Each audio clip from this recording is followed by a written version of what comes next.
Overpower main character story किसी double edge sword जैसी है। अगर ये सक्सेसफुल हुई तो सब ठीक है, otherwise it can completely destroy the core of a story. और यही रीजन है कि we are going to talk about Sung Jinwoo, इस विंटर सीजन का the most famous overpower MC from Solo Leveling. सभी को पता है कि Sung Jinwoo is a very awesome and cool guy जो कि सोलो लेवलिंग वर्स का सबसे ज्यादा स्ट्रॉन्गेस्ट मैन है and everybody loves him including मी। पर मैं ये नहीं कह रही कि Solo Leveling is the best anime, पर ये मिड पीक शो जरूर है और मैंने इस शो को काफी हद तक एंजॉय किया है। The battles, the adventure, the growth, the level ups, everything from top to bottom. पर मेरे पास अभी भी मेरे रीजंस है सोलो लेवलिंग को एक मिड पीक शो कहने के, because it is not the best show and Sang Jin-woo is not the best overpower character. तो क्वेश्चन ये है कि what is solo leveling? Let's find out with me कि solo leveling क्या है and Sang Jin-woo क्या है। जैसा मैंने कहा कि एक ओवरपावर कैरेक्टर लिखना एक रिस्की टास्क है। अगर तुम ये कर पाते हो तो एक मास्टरपीस क्रिएट होता है, like mob psycho, Frieren, one punch man. But if you messed up, अगर तुमसे कोई गड़बड़ हो गई तो एक और किरीटो पैदा होता है, एक और स्वॉर्ड आर्ट ऑनलाइन का जन्म होता है, which is going to be very terrible. But I feel कि सोलो लेवलिंग ने एक ब्रोकन ओवर पावर करेक्टर के इस आर्ट को मास्टर कर लिया है, क्योंकि सांग जिनवू वो करेक्टर है जिसे कि लोग देखना चाहते हैं। हर कोई सांग जिनवू की इस फ्लेक्सी पर्सनालिटी एंड शेयर बैरासरी को पसंद करता है। हर किसी को इंटेंस फाइट पसंद है, हर किसी को सोलो लेवलिंग पसंद आ रहा है। But what is the real reason? क्योंकि सोलो लेवलिंग रियलिटी में एक बहुत ज़्यादा सिंपल एनिमे है। इसका प्लॉट सिंपल है, इसके करेक्टर्स सिंपल है and we are anime fans. हमें सिंपल स्टोरीज पसंद नहीं आती। सो सोलो लेवलिंग इतना फेमस क्यों है और क्यों सांग जिनवू इतने लव्ड करेक्टर्स में से एक है? ये फिगर आउट करने के लिए लेट्स सी कि सांग जिनवू कौन है। हु इज सांग जिनवू एंड व्हाट इज सांग जिनवू? सांग जिनवू सोलो लेवलिंग का प्रोटैगनिस्ट है। वो पूरी स्टोरी का मोस्ट इम्पोर्टेंट करेक्टर है। पर क्या ये words protagonist and most important किसी के करेक्टर को डिफाइन कर सकते हैं? आई फील कि सिर्फ बड़े बड़े वर्ड्स किसी के करेक्टर को डिफाइन नहीं करते। इन वर्ड्स के पीछे की फीलिंग है जो रियलिटी में एक्सप्लेन करती है किसी के करेक्टर को या किसी पर्सन को या उसकी पर्सनालिटी को। एंड पर्सनालिटी वो है जो कि मुझे, जो कि तुम्हें और जो कि हम सबको यूनिक बनाती है।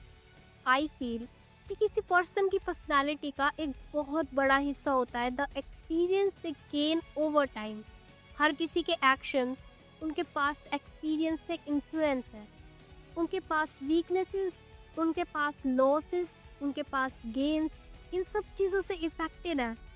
आई एम रियली हैप्पी कि इस इफेक्ट को, इस कॉन्सेप्ट को सोलो लेवलिंग ने इतने नीट एंड ब्यूटीफुल तरीके से इम्प्लीमेंट किया है। हम सांग जिंगू को as a share and other strong force की तरह देखते हैं, but that's not the point here. मैं मानती हूँ कि it is pretty cool, but strength की डिज़ायर किस में होती है जिसके पास वो होती ही नहीं है। It is basic human nature कि सभी को वही चीज़ चाहिए जो उनके पास नहीं होती। और ये वाला पॉइंट हमें लेके जाता है सोलो लेवलिंग के फर्स्ट 2 एपिसोड्स पर। सांग जिनवू सोलो लेवलिंग का स्ट्रॉन्गेस्ट करेक्टर है, बट स्टार्टिंग में ऐसा नहीं था। इनफैक्ट जिनवू एक ई रैंक हंटर था, the weakest rank. Even E rank hunters में भी वो सबसे ज्यादा वीक था। इसी कारण सभी ने उसको एक टाइटल दिया, the weakest hunter of mankind. You know Solo Leveling एक फैसिनेटिंग वर्ल्ड है with a very boring power system. I mean seriously, तुम एक सर्टेन पावर लेवल के साथ पैदा होते हो और अपने पोटेंशियल को तुम बस उसी लेवल तक अनलॉक कर सकते हो। इट मीन्स अगर कोई as a S rank hunter पैदा होता है देन इट्स ओके, पर अगर कोई as a E rank hunter पैदा होता है तो उसके लिए कोई और रूम नहीं है ग्रोथ का। दैट मीन्स तुम उसी एक लेवल पर अपनी एंटायर लाइफ के लिए स्टक हो जाओगे। पर एक दिन एक अनफॉर्चुनेट इंसिडेंट के कारण हमारे सांग जिनवू की सेकंड अवेकनिंग होती है और उसे एबिलिटी मिलती है कांस्टेंट ग्रोथ की। इसका मतलब सांग जिनवू की ग्रोथ की अब कोई सीमा नहीं है, कोई लिमिट नहीं है।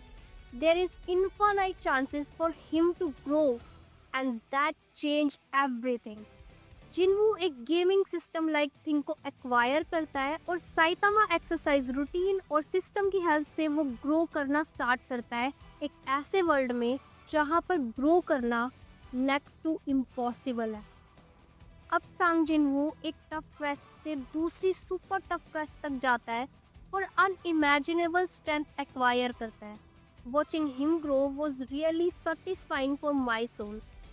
पर जिन्हों की स्ट्रेंथ वो चीज़ नहीं है जो मैं एडमायर करती हूँ। I love and admire the ability to keep going after what he was been through. First 2 episodes बहुत ज़्यादा सेटिस्फाइंग थे क्योंकि इन एपिसोड्स के बाद तुम्हारे और जिनवू दोनों के माइंड्स में ये बात बैठ गई थी कि इस वर्ल्ड का रूल है the survival of the fittest. I admire the strength जो जिनवू गेन करता है after understanding the importance of strength कि पावर और स्ट्रेंथ सच में क्या है।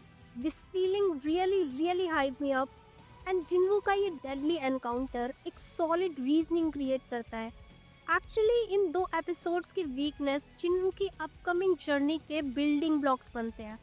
हर किसी को ओवर पावर कैरेक्टर पसंद है, पर एक over power person without real reason, without real conviction and without real solid footing is literally trash. पर जब तुम देखते हो a person rising from the depth of despair with real solid conviction, with real hard work and with real focused mindset, कोई भी उसे hate नहीं कर सकता। That is the reason कि सांग जिनवू को सब इतना पसंद करते हैं। सांग जिनवू ओनली एक कूल ओवर पावर गाय नहीं है जो कि कूल चीज़ें कर रहा है। वो एक रियल जेन्युइन पर्सनालिटी है जो कि बहुत ज़्यादा अपीलिंग है। ऐसी इंस्पिरेशनल जर्नी ओनली करेक्टर को सुकून नहीं देती, इस तरह की journey also fill you with the joy, also fill you with the happiness and satisfaction.